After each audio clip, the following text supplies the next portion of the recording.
Hi, and welcome to Farm Talk Friday. It is September 1st, 2023. I'm Ken Jordan. This is my beautiful wife, Giovanna. Hi, Annie. Hi, baby. You look beautiful. Oh, thanks. It's we have a special dedication at the end of this Farm Talk Friday today, and so this is well, I'll give it away if I say what I'm wearing, but this is symbolic. Okay. Symbolic. All right, so we're doing a lot of preparations. Oh, we usually say what the heck's going on here on Farm Talk Friday. Yeah, we moved here from Los Angeles about 7.5 years ago. I used to be in a band called the Crystal Method. My wife has a nonprofit called Green Wave. You can check out greenwave.eco. And, we went from the big city to the jungle, and we're growing food and raising chickens and, Raising trees. just giving it a try. We practice permaculture. Sometimes get it right, sometimes get it wrong. And we use this Farm Talk Friday as kind of our diary. So we've been doing a lot of preparations this week. I'm actually preparing for a triathlon on Sunday. Sunday we've got a triathlon in Punta Arenas, which is here in Costa Rica. Also preparing for my mom's visit. She'll be here this weekend, and hopefully we can talk her into coming on Farm Talk Friday next Friday. And I'm sure she'll do it. Yeah. We're excited for you to come, Joanne. And early in the week, we had an exciting animal rescue. One of our neighbors here at Rancho Delicioso, the little community that we live in, sent out a message, an urgent message saying there was an owl in her bedroom. So we ran over there, and there was the cutest little baby owl. Even though it had run into the fan like 2 or 3 times, it looked uninjured. It was old enough to be flying, but really young and really small. So Super cute. We threw a sheet over it. Giovanna grabbed it, and then we just gently released it back out into the jungle. And we had the sheet over it, and then before we released it, we didn't have it like in the sheet, No. It's like I took it and very gently like put the sheet over its head so it could see that we were, trying to be its, not like permanent friends, but friends for the moment. Yeah. And it basically flew right out as soon as we got outside. It was just really a cute owl, and hopefully Ken loves all the animals. Yeah, I want them to all be our pets, but they can't be our pets because then they wouldn't be wild. Yeah. All right, so every week Giovanna makes a little advertisement for Farm Talk Friday, and what was in the photo this week? In this week's photo, we had 3 people that were part of Permaculture Party Club doing the party thing. They were out PPC. there. PPC. Yeah. Do they see this opposite? Opposite, yeah. Okay. It's okay. Yeah. Trust us, PPC. It's okay. PPC.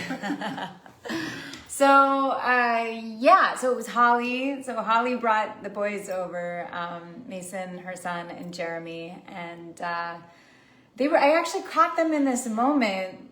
Like, we had gone outside to like check on the kale that we had planted last week. And we were gonna be planting Okinawa spinach, but they ended up like busying themselves for like a brief moment as I was gonna be doing something. I just happened to have my camera, so I'm like, wait, this is cute. They were taking out the nasturtium. So we have this nasturtium. I love nasturtium that's edible, but this is a variety that is inedible. It's kind of toxic, and it just like takes over everything. And so they knew what to do, and they just started pulling the nasturtium out. It was really sweet and helpful, and a nice little photo op. So I thought I would honor them with being our Farm Talk Friday advert this week. Hi, Emma. Hey, Mark. And Gary. Neener's Owl Rescue Service. Okay. Honey, I also wanted to ask you about Happy Land. Happy Land. Yeah. So I make And Ken some notes for sometimes. for more information about Permaculture Party Club, go to greenwave.eco. Yeah. Or It's not really on there yet. But it's so new. Like, we've been working on it since April, but the Patreon page is there. But what's weird is, like, it's hard to search for it directly. So by this weekend, I'll make sure that it's easily accessible from the Green Wave page. Okay. But it only became, like, really shareable, I would say, yesterday. Okay. So anyway, but it doesn't mean we don't have a lot of content. We have 37 posts. Yeah. So it's loaded. Okay, Happy Land. Happy Land. Yeah, I was walking through the food forest like a few days ago, and I just had this sense like the land just felt really happy to me. And I think it was right after a rain, and just watching everything grow, and some of the species of birds that are starting to feel more comfortable, like coming into the areas that we've planted. So there's these ones, I call them TikToks. I might have like said this before. In Nicaragua, they call them the guardians of the forest, but they're called motmots. So they usually hang out more in the quebrada, the jungly aspect, and they're starting to come into the food forest, and that is super positive. And yeah, it just like I felt really welcomed by the land and appreciated. Like, hey, thanks for providing this That's great. opportunity for us to thrive. The land better welcome you after all the work you've done for it. And you know, there's all these like That'd be some ungrateful land if it didn't. yeah, but the land is naturally grateful. But there's all these like jungle trees popping up everywhere. And so I think that was part of the sense too, is like, wow, like even the trees themselves are like, oh, this land is now suitable for me to start popping up into. And I don't know, it just felt really good. So, yeah, that's the Happy Land. All right. What else is going on? Well, I wanted to talk about plant mimicry. I'm not sure if I've talked about this recently or not, but when I sit at the table, which we use for dining, but also we work from there. We like look out, and we look out upon the yin yang garden, which is our like main garden. And there's this tree that, or it's not a tree, it's like a shrubby plant, but I don't know the name for it. And it cracks me up because it's like mimicking this other plant. So it's growing in front of a plant that we planted, but it's really stealthy, and it's really like making sure that it maintains its shape matched to the growth pattern of the plant that's in front of it, so that it goes undetected, so it can thrive and continue to live, so we don't pull it out. So it's like, what? I don't know what you're talking about. I'm just the other plant, but it's not the other plant. And so I'm watching this thing grow, and I'm like, wow, that's really amazing. Not only do you look like that other plant from far away, but you're growing like the other plant. Mm-hmm. Do you know what I mean? Yes. It's a tricky plant. but I see this all the time. I see plants that look like other plants growing right next to them. They're like, hey, don't mind me. Honey, what have we got right here? This is a nona. And apparently this is like, well, I don't know about apparently, but somebody said this is part of the Guanabana family. Oops. And Somewhere it's part of the family. yeah, well, so anyway, it already got eaten, this one, by squirrels. And, or I'm assuming it's squirrels. I've seen a squirrel on the tree in the past. And last time they all turned black before they turned good for us to eat, which was such a bummer. It's like they stayed hard and then they turned black. So this time I was really excited to see that it was fruiting again, you know, kind of so quickly. I feel like it was only a few months ago that we had the anonas. And we had Pablo on Farm Talk Friday a few weeks ago, and so I was asking Pablo, I'm like, hey, like, how do you harvest these? Because last time they turned black. He's like, well, you know, they're related to guanabanas, and so you have to wait until they're like basically ripe, and then and then they're ready. And so we have several, and I just decided to do an experiment because I ran into Carrie and Christina the other night at this fundraising event. Carrie and Christina are friends of ours. Yes, and they were saying that they harvest their guanabana. They don't wait for theirs to fall off the tree. They like take them in advance, and then they wait like several days until they're good enough. And Carrie was saying that he was like, but I had a guanabana that like ripened basically on the tree, and it was like mind-blowing in comparison. But guanabanas are sour sops. The other in the word States. for them, and it's the greatest fruit. It's super great. A vine for like 2 days. A vine ripened guanabana is just, you have to try it to believe it. It's so good. And yeah, it's good fresh for 2 days. Yeah. Even in the refrigerator. And so I'm cheating, and I thought that we would try just taking it early. Let's put it in a brown paper bag and put it under the sink. Yeah.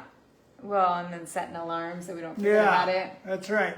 But anyway, I feel it's softening up already a little bit, and we'll see how it goes.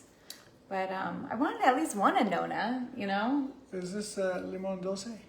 No. No, it's regular?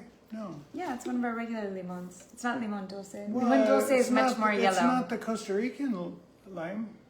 Well, we have all sorts of limes here. This is not the other one. The other one. The kaffir lime? Yeah. It could be. Yeah, because it's not. And then this is one of It's our oranges. Now we've got bigger ones. Our tree is really popping off. It's got a lot of big ones, but of course the oranges here, they stay green. Hi, Caroline. They're good for juicing, and that's all we know of.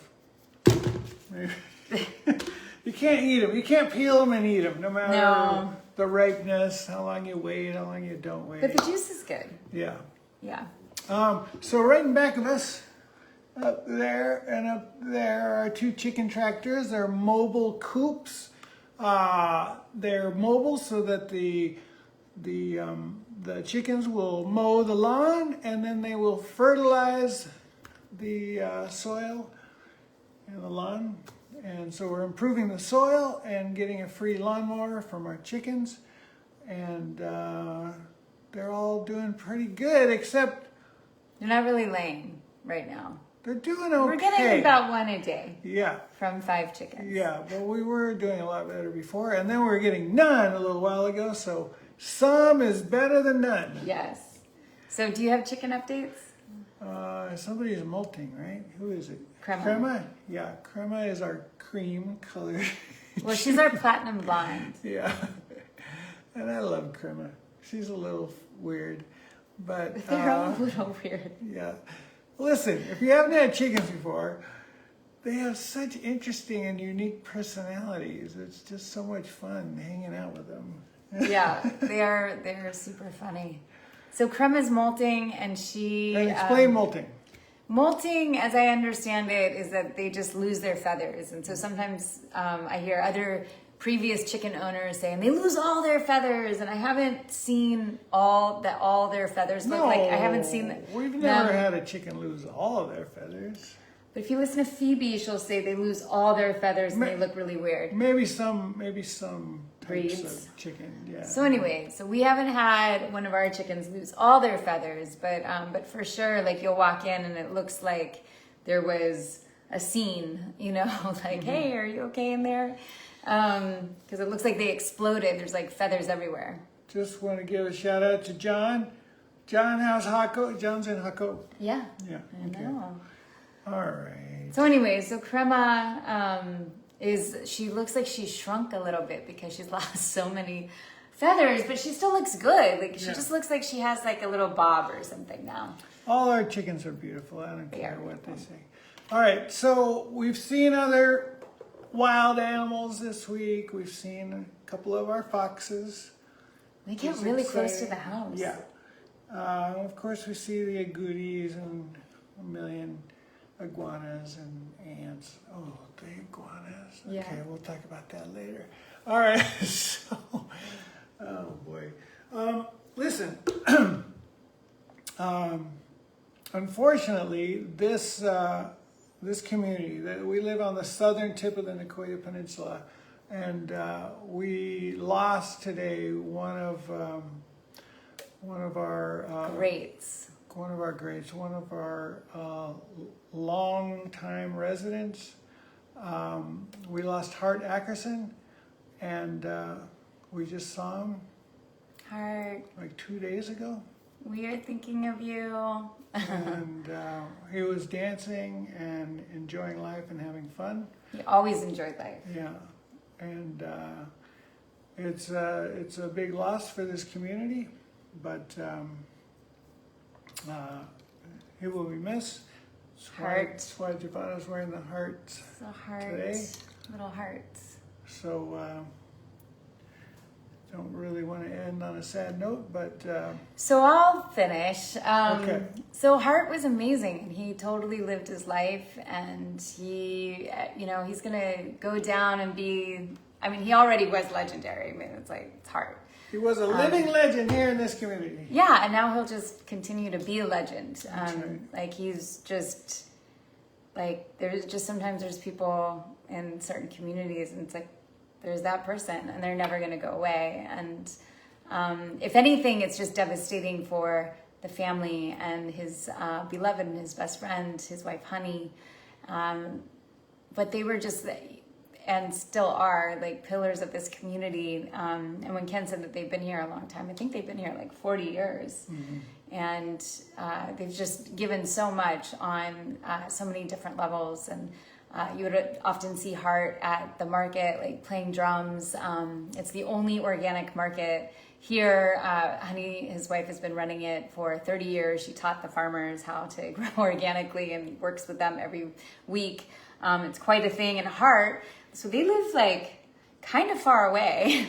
And, it's probably a 40-minute drive for Honey. As the crow flies, not that far, but the way that they have to travel, the roads they have to go on, it's pretty far. So Honey would drive, of course, but Hart would get on a bike and bike to the market in Montezuma, and then he would bike again all the way to Santa Teresa to play drums again at the next market, and then he would go home, and so when we just saw him the other night, we saw him like going to the party, and he was on his bike, and we actually saw him pass us.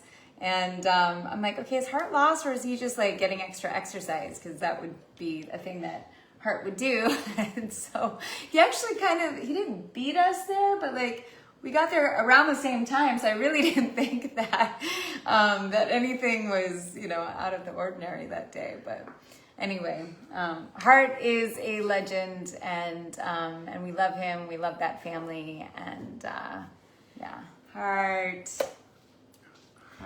And Hart got to play. Hart was a big Crystal Method fan, and got to play for Ken's birthday. He played live guitar while Scott and I were DJing. Yeah, and I remember he was like, "Hey, it'd mean a lot to me if, I could play with Ken when he goes on at his party." And I'm like, "Well, I don't actually know if he's going to play. I don't know if Ken wants to play his own party, but we'll see. And if he does, then for sure." So it was nice to see him like show up with his stuff and to get him on there. And I had told the group that because not everyone could come to Costa Rica for Ken's birthday, I'm like, we'll do something in Vegas eventually. And so he wrote me a message. Like one of the last messages I got from Hart was, I sent him a picture from Gatsby, these gorgeous photos that Gatsby took, and there's this just amazing one that is so Hart.